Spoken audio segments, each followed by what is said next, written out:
Okay, the next guy, boy, you probably have been at a party and you've thought about leaving, but you're going to stay a little longer. Then you get stuck with the kind of dreadlocky guy who's talking about vibes and how they're real and stuff.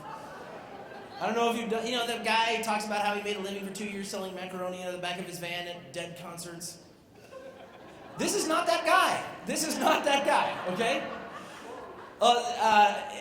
It's pretty. He's like Ryan Gosling intense. That's right. You're all over that. You're like, that son of a bitch will mention Ryan Gosling at some point. But vibey at the same time. Let's give it. I know there was another part of the intro I was going to do that was really sexy, but I forgot. Ladies and gentlemen, let's just do this now. Vibes are. Oh, wait. He wants to make this a drinking game where whenever he says intent or empathy, you drink. This guy's thinking about you. This is a vibe right here and now. Let's get it started. Ladies and gentlemen, give it up for Cody Pearson. You are welcome. Tonight I'm going to share with you some stories about what exists beyond our five senses. I've heard those other senses as vibes. Now granted, the word vibe is loosely used to mean anything from metaphysical vibrations to the general mood of a group of people. So who's experienced a result by a feeling of intent? Come on, drink. Or who's ever reacted to a situation based on gut feel? Well, tonight I'm going to discuss intent and empathy.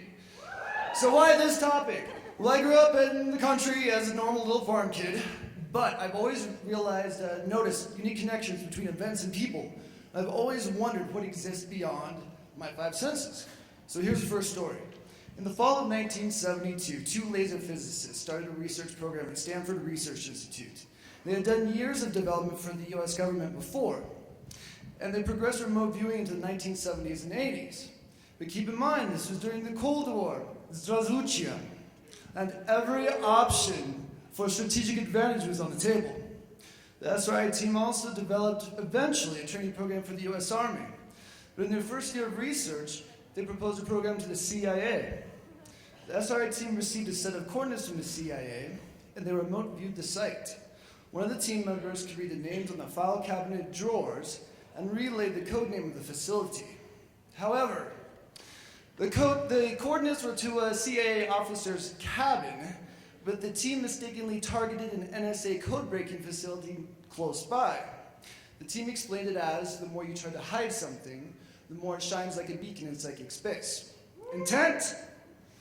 So last year I had some friends who do international work, and they lost one of their friends in transit, who at the time was carrying over $10,000 in cash. They were distraught he'd been kidnapped or killed. So I took some of SRI's guidelines and tried to tap into the vibes. Intent. Anyway, I saw a small alley, a hanging green canvas, I saw some wrought iron gates, empathy, and I was startled when one of the gates moved. Well, anyway, I didn't really tell them about what I saw because that was kind of weird. But come to find out, 4 days later, their friend was still running across the world, going through airports, and was thought to be acting alone. So the SRI team believes that everyone has the ability to detect intent at varying degrees. My one friend, we're still trying to finish an experiment. He's trying to identify one of the objects in this photo. And for us being amateurs, he's doing pretty well. But a large component of vibes, I believe, are intent. It seems as though if intent is given to an object or situation, it somehow stands out from its surroundings. Next, I'm going to discuss empathy. And random number generators produce unpredictable series of ones and zeros. And when a large-scale event impacts the feelings of millions of people, somehow the global network of RNGs start to show number correlations. That's empathy. We all understand empathy as the ability to understand and feel the emotions of another. Well, I was on work travel several years ago, and our two local country hosts were chatting right next to us in their primary language. And I stopped them mid-sentence. I could feel the intent of their conversation, and told them, "It's fine. We can wrap up the day. I know it's been a long travel and road trip." And they stopped and they looked startled and they asked if I was a spy. They were joking, and I don't look like a spy. But these vibes of intent and empathy are simply non-physical ways of affecting and monitoring the reality around us. Powerful things, right? Well, if something is powerful, of course, someone is going to try to package it and sell it to the masses.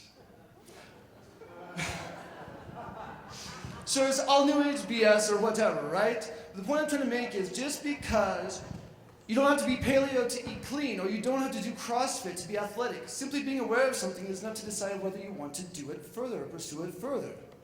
So, if intent and empathy exist, how can we best leverage them? Are we wise enough to use intent to its fullest capacity? Well, lastly, everyone here is very aware that we are hyper-connected via apps, devices, and social media.